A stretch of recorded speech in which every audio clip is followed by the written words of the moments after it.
সুহিতা শিকদারের লেখা গল্প আত্মতৃপ্তি। সিসিডির সোফাটায় বসে থাকতে থাকতে হাতের ঘড়িটার দিকে তাকাচ্ছিল ত্রিনা। প্রায় ২০-২৫ মিনিট হয়ে গেছে অপেক্ষা করতে করতে। ফোনটা হাতে নিয়ে আবার অর্কর নাম্বারটা ডায়াল করলো ত্রিনা। হ্যাঁ, পৌঁছে গেছি, বাইরেই আছি, জাস্ট 2 মিনিটস। ওরা দুজনেই যাদবপুরে পড়ে, তবে Arka Trina senior, post graduation করছে কেমিস্ট্রিতে, আর Trina English honours first year. পরিচয়টা কলেজ ফেস্টের সময় হলেও সম্পর্কটা এই 1-2 মাস হবে। অর্ক এসে ত্রিনার সামনে সোফাটায় বসলো। সরি রে, তোকে অপেক্ষা করালাম, একটু দেরি হয়ে গেল। হ্যাঁ, অ্যাকচুয়ালি বিকেলে টিউশনটা থাকে তো আমার, আজও মনে হয় দেরি হয়ে যাবে। কলেজের পর 2টো টিউশন করে ত্রিনা। বাড়ির যা অবস্থা তাতে ওর নিজেরটা ওকে নিজেকেই বুঝে নিতে হয়েছে। তবে অর্কর মতো ছেলে যে মুখে সোনার চামচ নিয়ে জন্মেছে তার বোঝার কথা না। তুই বললি আজ দেখা করতে হবে, সামথিং আর্জেন্ট, তা না হলে কাল কলেজে আমরা কথা বলতে পারতাম। হ্যাঁ, মা মনে হয় কিছু আন্দাজ করেছে। আমায় কাল বলছিল গ্রাজুয়েশনটা হয়ে গেলে আর পড়তে হবে না, অঞ্জু মাসির নাকি পরিচিত কোনো একটা ছেলে আছে। তাই বলছিলাম আমাদের কথাটা বাড়িতে একটু বললে হয় না? কথাগুলো শুনেই অর্ক কেমন রেগে গেল। দেখ, এইসব তোর মাথা ব্যথা, আমি আগেই বলেছি। এখন বিয়ের কথা? তুইও এসব ভাবিস না, এটা আমাদের বিয়ের কথা ভাবার সময় না, এসবের জন্য এখন অনেক সময় আছে। অর্কর এরকম রিয়াকশন ত্রিনা আশা করেনি। ও তো বিয়ে করতে বলেনি। তাহলে কেন চোখটা ছলছল করে উঠল ত্রিনার। অর্ক বুঝতে পেরে হাতটা ধরে বলল, সিন ক্রিয়েট করিস না প্লিজ, এটা পাবলিক প্লেস, কাল কলেজে আমরা কথা বলছি। কিছু ভালো লাগছিল না আজ।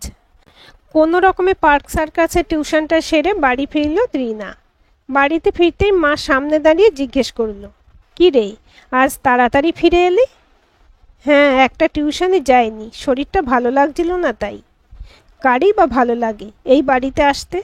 সারা জীবনে এতটুকু স্বাচ্ছন্দ্য দেখেনি ও। বাবা অনিন্দবাবু সামান্য একটা মুদির দোকান। আজকালকার মাল্টিপ্লেক্স শপিং মলের দুনিয়ায় পাড়ার মুদির দোকানের দৌড় জানতে কারোর বাকি নেই। বাবা মায়ের সম্পর্কটারও ওই একই দৈন্যদশা। কবে যে ওদের একসাথে ভালোভাবে কথা বলতে দেখেছে মনেই পড়ে না। কথাতেই আছে না, টাকা না থাকলে ভালোবাসা জানালা দিয়ে পালিয়ে যায়। তাই অর্কর প্রপোজালটা পাওয়ার পর একটু লোভ হয়েছিল ত্রিনার। মনে হয়েছিল অর্কর হাত ধরে একটা সুন্দর স্বচ্ছন্দ জীবন ও হয়তো পেলেও পেতে পারে। না বলতে চেয়েও তা বলতে পারেনি। এসবই ভাবছিল, হঠাৎ বাইরে থেকে আসা একটা আওয়াজে ঘোর কাটল। কাজের মেয়েকে কি বেতন দেব না এই মাসে? কাল কাল করে তো আর কত কাল কাটাবে? কবে টাকা থাকে তোমার কাছে?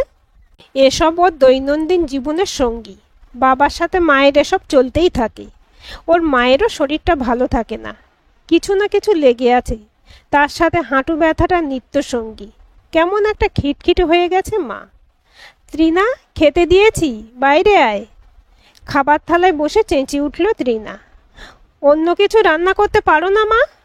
প্রত্যেক দিন তোমার এই তেল তেলানি ঝোল খেয়ে খেয়ে মুখে ছালা পড়ে গেল। না, পারি না, খেতে হলে এই খেতে হবে। কিছু করতে তো হয় না, বুঝবে কি করে? কিচ্ছু ভালো লাগছিল না, ধুর, আজ দিনটাই খারাপ। থালাটা সরিয়ে উঠে পড়ল ত্রিনা। একই ছাদের তলায় 3-3টে মানুষ ভিনগ্রহীর মতো জীবন কাটিয়ে চলেছে, কারোর কোনো বিকার নেই।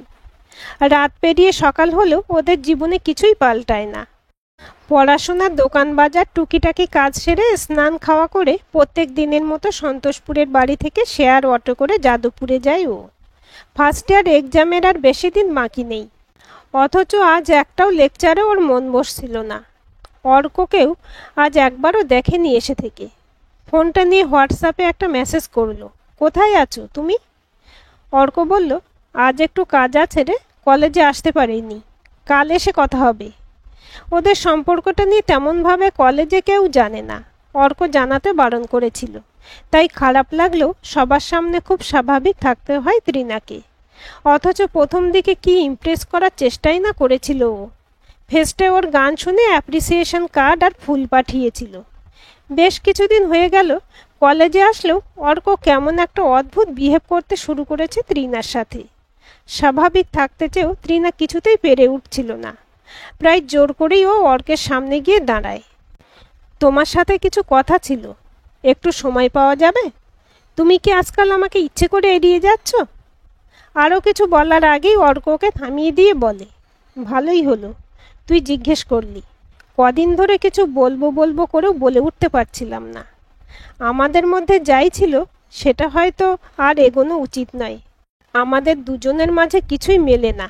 আর আমার বাড়িতেও বাবার বিজনেস পার্টনারের মেয়ের সাথে আমার এনগেজমেন্টের কথা চলছে। Hope you can understand. Trina কিছুতেই বুঝে উঠতে পারছিল না কি বলবে। ত্রিনার জীবনের স্ট্রাগলটাই হয়তো ওকে এত শক্ত করে দিয়েছে। কনগ্রাটস, তবে এসব কিছু না করলেই পারতে। 1 মিনিট বলে ব্যাগের মধ্যে রাখা ডায়েরির ভেতরে শুকনো ফুলগুলো আর কার্ডটা অর্কর মুখে ছুঁড়ে মেরে ও বেরিয়ে গেল। সেদিন আর টিউশনগুলো পড়াতে যাওয়া হয়নি। গঙ্গার ধারে বসে অনেকক্ষণ কেঁদেছিল ও, হয়তো আর জীবনে কখনো কাঁদবে না বলে। এখনও তো অনেক দেবার বাকি, ওর করার বাকি অনেক কিছু। সন্ধ্যাবেলা বাড়ি ফিরে অনেক দিন পর মায়ের কাছে গিয়ে বসলো ও। আজ কি হয়েছে রে তোর? কি হবে, তোমার কাছে এসে বসতে নেই নাকি?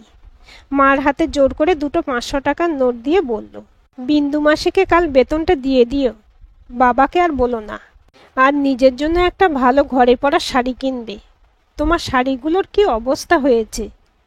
মা হয়তো কিছু বলতে যাচ্ছিল, তার আগেই কথা কেটে দিয়ে ও বলল, আরও একটা টিউশন নিয়েছি মা, আরও 1 ঘন্টা দেরি হবে বাড়ি ফিরতে। তুমি চিন্তা করো না, আমার পড়াটা আমি ঠিক ম্যানেজ করে নেব। এটা তারই অ্যাডভান্স। অবাক হয়ে মেয়ের মুখের দিকে তাকিয়েছিল মা। খুব খিদে পেয়েছে মা, তাড়াতাড়ি খেতে দেবে চলো। তোমার তেলতেলানি মাছের ঝোল আমার জন্য অধীর আগ্রহে অপেক্ষা করছে।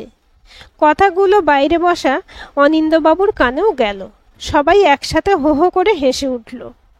আজ অনেক দিন পর ওরা আবার একসাথে কথা বলছে, হাসছে। চাঁদের আলোটা জানালা দিয়ে বিছানায় ত্রিনার উপর এসে পড়েছিল। সব কিছু আজ খুব পরিষ্কার ওর কাছে। নিজের মানুষদের ভালো রাখার আনন্দ যে কতটা, তা আজ প্রথম বুঝেছে ও। বিছানায় শুয়ে কোলবালিশটাকে আরও কাছে টেনে নিল ত্রিনা। খুব শান্তিতে ঘুমাবে আজও। আজকের আকাশটা বাকি 5টা দিনের থেকে একটু বেশি সাদা লাগছিল ত্রিনার। নিজের আত্মসম্মানটা যখন মাথাচাড়া দিয়ে ওঠে, তখন এরকমই অনুভূতি কাজ করে হয়তো। Life does not require that we be the best, only that we try our best. লাইনটা নিজের ফেসবুকের বায়োতে আপডেট করে ঘর থেকে বেরিয়ে এলো। যুদ্ধটা সবে শুরু হয়েছে, এখনও অনেক পথ চলা বাকি। ঘরের বাইরে এসে রান্নাঘরে মাকে জড়িয়ে ধরল ত্রিনা। যাও মা, আজ চাটা আমি করছি। তোমার স্নান পুজো কী সব কাজ থাকে সেরে নাও। তুই চা করবি? আরে হ্যাঁ গো বাবা, একটু সময়ের জন্য রান্নাঘরটা ছেড়েই দেখো না, মহাভারত অশুদ্ধ হয়ে যাবে না।